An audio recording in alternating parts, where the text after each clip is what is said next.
Жизнь как стиральная машинка.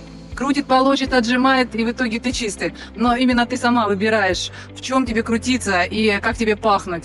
Выбираешь такой образ жизни, вроде бы как легкий, где не напрягаясь можно жить, но и в то же время проходишь свои испытания, закопалась, в этом грязном, как говорится, нижнем белье отношений.